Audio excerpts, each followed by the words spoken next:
nappy needs changing. Good luck. I think he's crying for milk, Angie. I'm all for doing my fair share, but he's bound to feel a bit let down if I try and breastfeed him. He's nappy, Nick. You know it, I know it. If you don't move fast, most of his mattress will know it. Was I right or was I right? You were warm. Definitely warm. Come here. Oh. Morning, son. How's my little fella? Soggy. Good news is I've got a name for him, no? Yeah? Yeah, Joe. Joe, eh?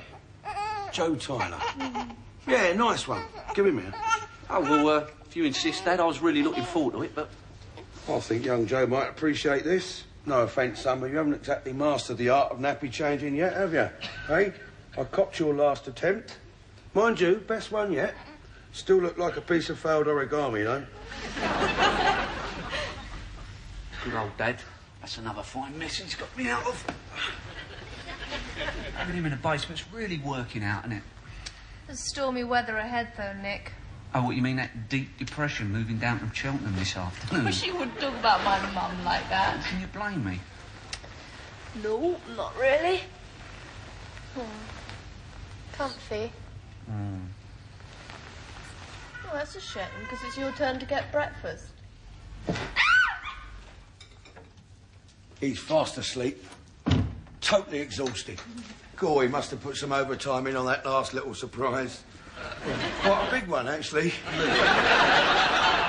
If your bottle's gone at this stage, son, you wait till he gets on solids. Thanks for doing that, Sam. Do you want a cup of tea? No, thanks, love. What time's your mum arriving? 3:30. Look, I know me and your mum got off to a bad start, so I've decided to pull all the stops out and make her really welcome. I'm going to go down the station, give her a ride home. Look, Sam, don't get me wrong, but a lift in your car isn't the best way to win friends and influence people. Yeah, but your mum's a very disappointed woman at the moment, isn't she? I mean, I know she had big plans for the basement as a granny flat. I also know she didn't bargain on sharing it with me, but these things happen. If she's determined to move in, I'm game if she is. She's not exactly game, Sam. She plans to remove you at the earliest opportunity. By foul means or foul... All right. I know it's going to be uphill, but I'm hoping we can become pals. I'll see you.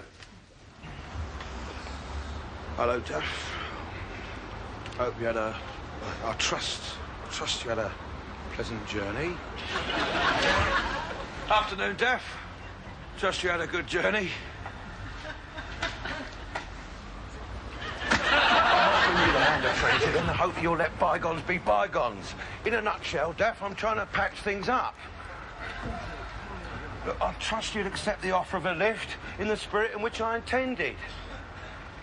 I don't wish to hurt your feelings unduly, so I'll put this as tactfully as I can. I think you're a perfectly ghastly little man, and I wouldn't accept a lift from you if I was stranded in the middle of Spaghetti Junction. If you want to patch things up, I suggest you chain some suitably heavy object to your ankles and jump into the Thames.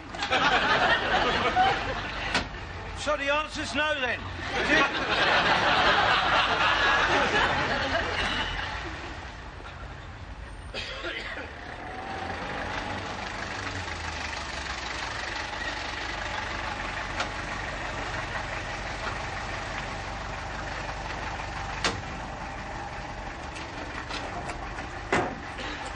I demand an apology.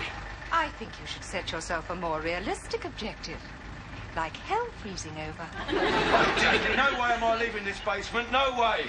I can take anything you throw at me, and you can be sure I'll sling it back to you with interest. So I suggest you change your attitude smartish, or push off back to Cheltenham. Always assuming, of course, they'll have you back in.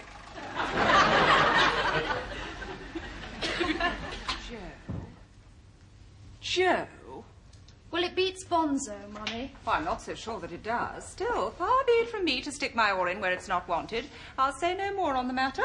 Good. If you can live with the fact that this is one of the most wounding of the many slings and arrows you cast in my direction through the years, then that's fine by me. In other words, you're disappointed that it isn't Jeremy. Not half as disappointed as this poor child is going to be. Apart from anything else, one had naturally assumed that your father's name would be passed on. Your poor father. He'd have been mortified. Mummy, Daddy's been dead for 10 years. You really can't get any more mortified than he already is. You're such a hypocrite. Daddy walked out on us years before he died, and you always claimed that his best epitaph would have been good riddance. What you're really saying is that Jeremy's got more class than Joe. Well, I can't cope with that, so drop it. Can I speak frankly, Mummy? Oh, please do. All this polite chatter's getting us nowhere. Look, you've had a lot of unhappiness in your life, and I realise that moving you into the basement with Sam is, on the face of it, a recipe for disaster. I'm about 90% certain it will be a disaster, but I'm pinning my hopes on that other 10%. You're about to get a new perspective on life, and, well, I'm really hoping you're going to loosen up a bit. I can't believe how much he's grown. Yes, and I do believe he's got the Trenchard forehead. Let's pray and hope he hasn't got the Tyler brain behind it. That again, Mummy. How is your train? Oh, as foul as ever. It never ceases to astonish me how the chairman of British Rail secures himself an index-linked pension on the basis of offering passengers nothing but litter and graffiti and the chance of bumping into Jimmy Savile. Has my furniture arrived safely? It arrived at lunchtime. It's in the basement. There's an awful lot of it, though, Mummy. Yes, well, I thought you might like some of it. I always thought you could do with some decent furniture. You've arrived safely, then? You look disappointed. Always a pleasure to see you, Daphne. Mummy doesn't like the name Joe. Oh, that's a shame, because we love it. Never too late to change your mind, right up to the point where he's poised over the font. Font? What font? Which brings me neatly to some rather splendid news. Guess who I was chatting with the other day? Arthur Scargill? The Reverend Gerald Pargeter. The Reverend Gerald Pargeter. You remember Gerald, Angela? He officiated at your christening. Well, the splendid news is he's agreed to christen Joe. What? Yes, it is exciting, isn't it? But what makes it even more thrilling is that, strictly entre nous, Gerald is on the short list for a bishopric. What's wrong with the one who's Not now. Look, Mummy, we're not going to have Joe christened.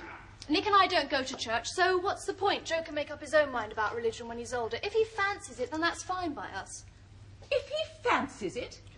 We're not talking about an ice lolly, Angela. We're talking about my grandson's spiritual welfare. Oh, I can see this poor child is going to need me more than I ever imagined. In fact, the more I think about it, the more I realise this little fellow won't want his granny stuck down in the basement. You got a point there, Daphne. I'll tell you what, I'll give him your address in Cheltenham, eh? You'd like me in the spare room next to your mummy and daddy, wouldn't you?